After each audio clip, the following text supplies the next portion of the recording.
Olá, bem-vindos a mais uma análise aprofundada aqui no nosso espaço. Hoje a gente vai investigar uma tecnologia que, nossa, tem causado um rebuliço na biologia. Com certeza. Chega a ser comparada por alguns ao impacto da invenção do PCR. Imagina, estamos falando da capacidade de editar o genoma. Exatamente. E hoje o foco vai ser todo no sistema CRISPR-Cas9. Pensa numa espécie de editor de texto molecular, que permite modificar o DNA com uma precisão assim impressionante. A nossa base para essa conversa vai ser um material bem legal, slides e também transcrições de uma aula universitária sobre biotecnologia, focada no melhoramento genético de plantas. Isso mesmo.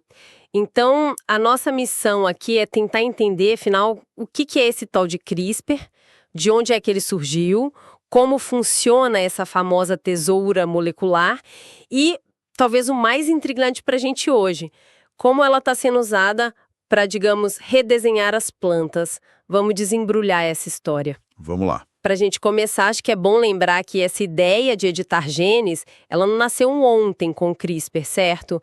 O material que a gente viu menciona outras ferramentas que vieram antes. Correto, correto. Essa busca por editar o DNA, ela não é de hoje, não. A gente já tinha, por exemplo, as meganucleases, descobertas lá nos anos 70. Nossa, faz tempo. Pois é. E depois vieram as Zinc Finger Nucleases, as ZFNs, e as TALENs, que surgiram ali entre os anos 90 e 2010. Todas elas são nucleases, enzimas que cortam DNA, e foram marcos importantes na época. E o que fez o CRISPR se destacar tanto assim dessas ferramentas anteriores? Porque parece que foi um salto bem significativo, né? Olha, o grande pulo do gato, digamos assim, está na forma de mirar o alvo no DNA. As ZFNs e as TALENs, elas dependem de proteínas que a gente tem que engenheirar para reconhecer a sequência de DNA. É complexo de desenhar, de montar. Imagina. Já o CRISPR, ele usa uma molécula de RNA como guia.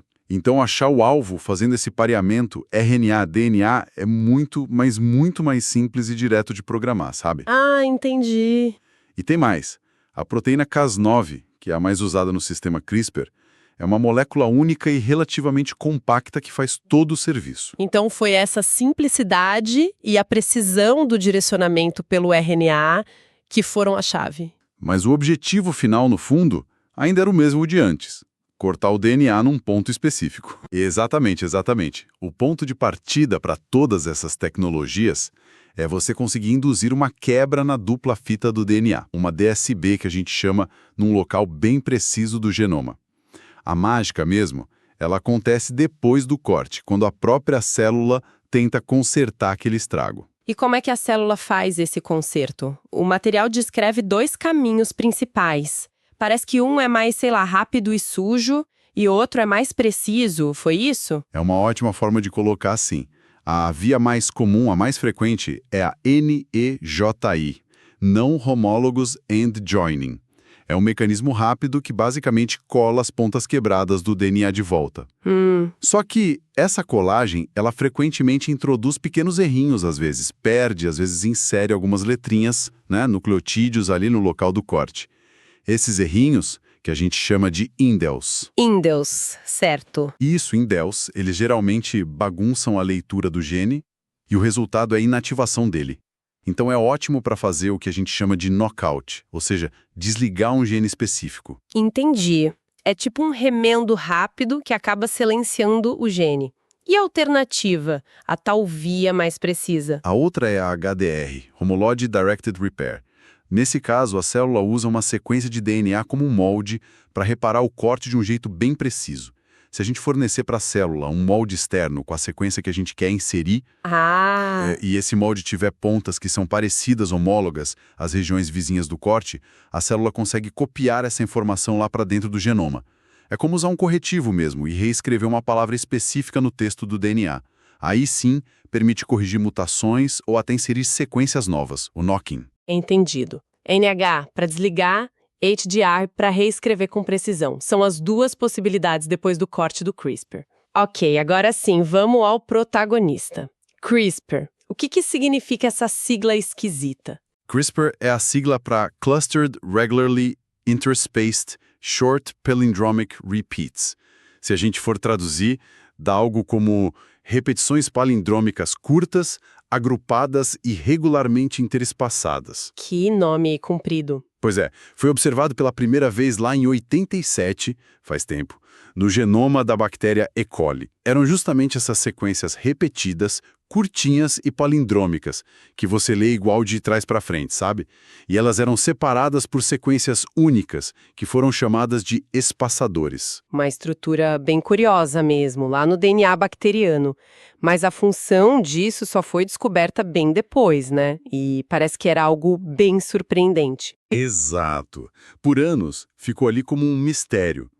A chave começou a virar quando os pesquisadores perceberam que os espaçadores, aquelas sequências únicas entre as repetições, Uhum. muitas vezes correspondiam a pedacinhos de DNA de vírus que infectam bactérias, os tais bacteriófagos.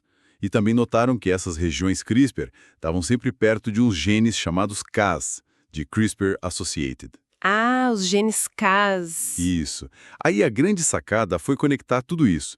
Perceberam que o sistema CRISPR-Cas funciona como um sistema imune adaptativo para as bactérias. Sistema imune em bactérias? Como assim? Elas guardam o registro dos vírus que já atacaram? De uma forma muito engenhosa. Quando um vírus ataca e a bactéria consegue sobreviver, ela pode, roubar um pedacinho do DNA viral e guardar esse pedaço como um novo espaçador lá no seu locus CRISPR. Nossa! Funciona como um cartão de vacina molecular, sabe? Uma memória daquela infecção. Que incrível! Uma espécie de biblioteca de procurados genéticos dentro da bactéria. E como é que ela usa essa memória para se defender numa próxima vez? Então, se o mesmo vírus, ou um muito parecido, tenta atacar de novo, a bactéria ativa o sistema.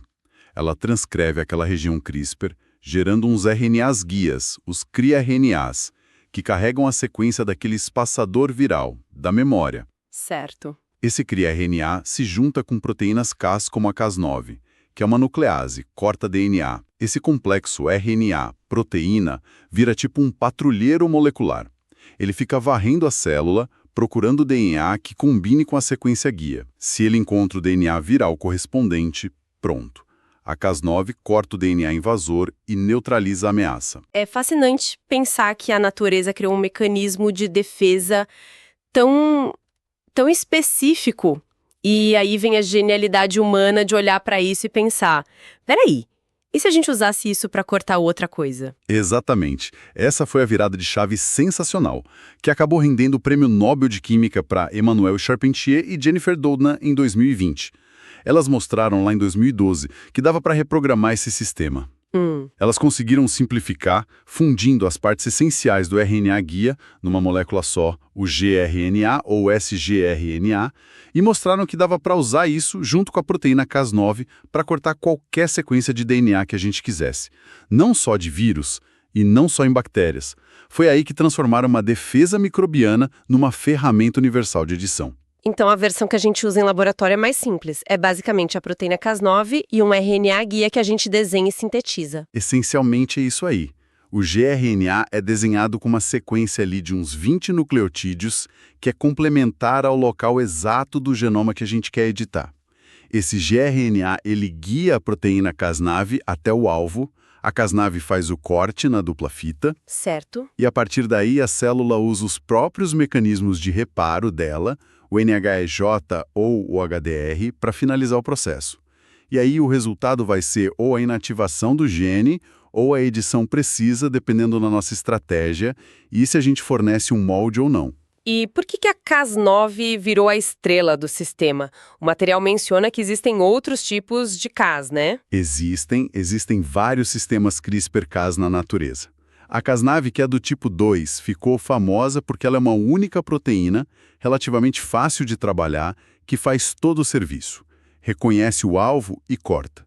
Outros sistemas, principalmente os da classe 1, eles exigem um complexo de várias proteínas diferentes atuando juntas. Ah, mas complicado. Biotecnológicas. Então, a simplicidade da Cas9 foi um fator-chave para ela ser adotada tão rápido pelos laboratórios no mundo todo. Entendido. Agora, trazendo para o foco principal do material. Como isso está sendo aplicado no melhoramento de plantas? Pelo que eu entendi, Ainda se depende bastante de técnicas de transformação genética para conseguir introduzir o sistema nas células da planta, é isso? Sim, na maioria dos casos em plantas, a abordagem mais comum ainda começa com a transformação genética. Muitas vezes se usa aquela bactéria, a Agrobacterium tumefaciens, que é muito usada para isso. A Agrobacterium, clássica. Exato. Basicamente, a gente insere os genes que vão produzir a Cas9 e o gRNA específico lá no genoma da planta, aí a planta mesma passa a produzir esses componentes, e a edição acontece de dentro para fora, digamos, no gene-alvo que a gente escolheu. Mas espera aí, se a gente insere genes de fora, o da Cas9 e o do gRNA, a planta que resulta disso não é considerada transgênica? Eu tinha uma impressão que um dos grandes atrativos do CRISPR era justamente poder gerar edições sem necessariamente criar um OGM clássico. Ótima pergunta. E você tocou num ponto crucial mesmo. A planta inicial, aquela que recebe os genes da Cas9 e do gRNA, ela é tecnicamente transgênica. Porém, a inserção desses genes pela Agrobacterium geralmente acontece num local aleatório do genoma, sabe? Que é diferente do local onde a edição em si está sendo feita. O truque inteligente é o seguinte: depois que a edição aconteceu lá no gene-alvo, a gente pode usar cruzamentos ou até autofecundação da planta para separar as coisas na geração seguinte.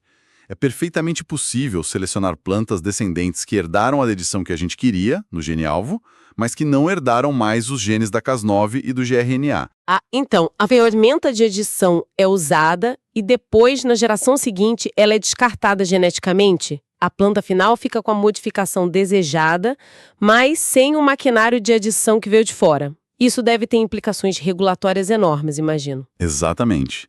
É o que o pessoal chama de uma edição sem deixar rastros da ferramenta original. Para muitas agências reguladoras ao redor do mundo, essa planta final que contém só a pequena alteração no seu próprio DNA, sem nenhum DNA externo adicional, pode ser vista como resultado de mutagênese direcionada.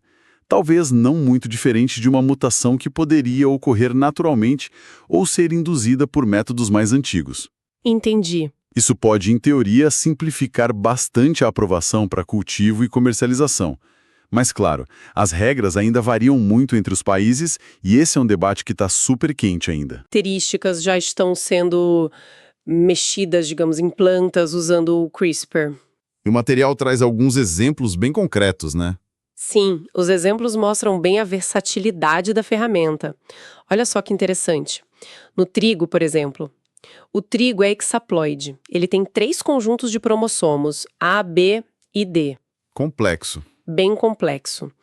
Cientistas conseguiram criar resistência a uma doença fúngica importante, o oídio, editando simultaneamente as 3 cópias de um gene chamado MLO. Desligar só 1 ou 2 cópias não adiantava, tinha que ser as 3. E o CRISPR tornou isso viável. Nossa, que precisão! Em tomate, focaram em características de produção. Editaram genes para, por exemplo, aumentar o número de lóculos, aquelas cavidades internas do fruto, o que resultou em tomates maiores. Mexeram em outro gene para ter mais flores por cacho, o que potencialmente aumenta o número de frutos por planta. E até modificaram o padrão de crescimento da planta, o chamado self-pruning.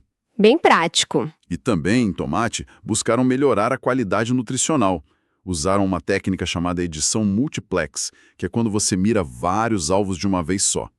Desligaram enzimas numa via metabólica específica, e o resultado foi um tomate que acumula muito mais licopeno, aquele pigmento vermelho que é antioxidante. O tomate ficou super vermelho. Incrível, mostra um potencial enorme para resistência a doenças, para produtividade, para qualidade nutricional. Parece aplicável a muitos desafios da agricultura moderna. Agora, o material também menciona uma coisa chamada Gene Drive. Isso parece ser uma aplicação ainda mais poderosa e talvez um pouco controversa. Sim, o Gene Drive, ou impulso genético, é um conceito que ganhou muita força com o CRISPR. A ideia básica é criar uma modificação genética que se espalha por uma população de organismos muito mais rápido do que a herança normal, a mendeliana, permitiria. Ele basicamente burla aquela regra dos 50% de chance de herdar um gene dos pais. Como é que ele consegue essa proeza de se espalhar tão rápido assim? O mecanismo é bem engenhoso. e um pouquinho complexo, mas vamos simplificar.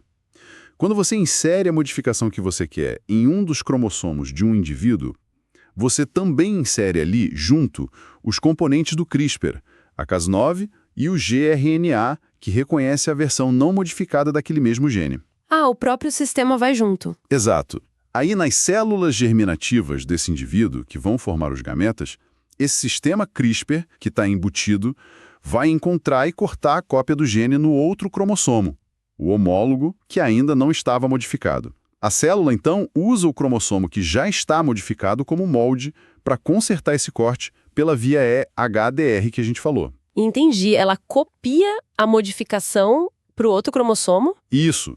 Efetivamente, ela copia a modificação e o próprio sistema de drive junto para o segundo cromossomo. Então, um indivíduo que normalmente seria heterozigoto, com uma cópia modificada e uma não modificada, ele se torna funcionalmente homozigoto, pelo menos nas células que vão passar a característica adiante. Exatamente essa lógica. E o resultado disso é que quase 100% dos descendentes vão herdar a modificação com drive, em vez dos 50% que a gente esperaria normalmente. Isso faz com que a característica se espalhe de forma exponencial pela população, geração após geração. Uau! O material até cita um experimento pioneiro que foi feito com moscas das frutas, a Drosophila, que demonstrou isso em laboratório.